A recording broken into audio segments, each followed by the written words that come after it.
All right, so one of the things that was in the comments for my first video when I just kind of introduced the bike and talked about some of the things I had done to it was what were the associated costs. So I've had the bike since May, and I put about 530 miles on it or so, and then that's when I got my accident. So when I took it into the dealer, I said, hey, can you guys just knock out the first service? I live about an hour away from the dealer, so I loaded onto my pickup truck to take it down because the dealer's towards Philadelphia and I don't feel like riding on 76. They said that should be a problem, you're close enough to it, so I kind of had all that work put into one. So that's kind of skewing the costs a little bit because I had all the service work done on the repair, had the termies put on, and the service all done at the same time. So there's some combined labor costs and things like that. But let's break it down a little bit. And I was fortunate enough to have good insurance, and the guy that I hit, obviously he was at fault, or the guy that turned in front of me was at fault. So his insurance is dealing with that. But the associated costs for owning a Ducati is always a point of contention for a lot of people because we do know that the services are expensive. Now, fortunately on this bike, you don't have to have the valve service done for like 6 years or 7 years. I think it's like 16 or 18,000 miles. So at that point, a lot of people end up just trading the bike in, or you do that valve check one time if the valves haven't moved. For the most part, a lot of people don't even get checked again. But first service details, first service is done at 600 miles. I had it done obviously a little bit early. Oil change and an oil filter. They lube the chain and adjust it if needed.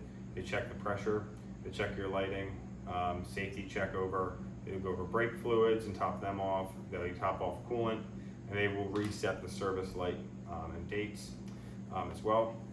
So that's the main first service. For the oil and the filter, we're looking at a combined total price of $36. The labor is what gets you. Labor, I was charged, now this includes the slip-ons for the termies. I was charged for 2 hours of labor. I was told that the termies would take 1 hour of labor, so I'm assuming the service would have been another hour of labor also. If we divide it up, the total for 2 hours of labor is $198 for 2 hours labor. So you're looking at $99 per hour for labor. So, you know, if we're all said and done, you're out for about $145 or so with tax, something like that, for that first service. Now, I was talking to the service tech today, and he said the second service, the valve service, the big one, costs upwards of $2,500. I've never had a second service done.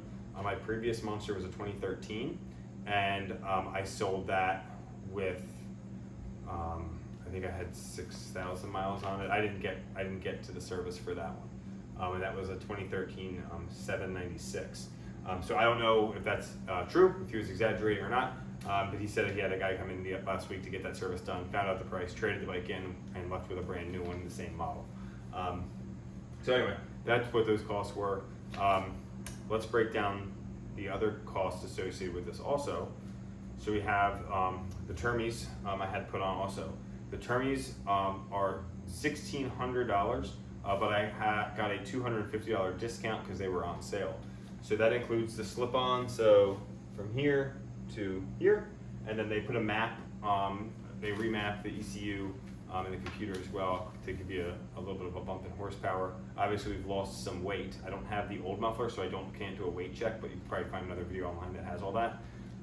But they put the ECU in, which kind of tells the computer to boost power a little bit more also. So if you saw in the video on the exhaust sound, when I turned it on, it says Ducati Racing now. That's new with the new ECU chip and map read. So those are the associated costs with first service of this bike. And like I said, you don't need that big cost isn't incurred for that valve check until about 16 or 17 something thousand miles. So it's ways down the road for me, for the amount that I ride. But oil changes and things like that from this point on, I'll just do myself. I've done them on my other bikes that I've had in the past. They're not that hard. So that'll save me some money as well.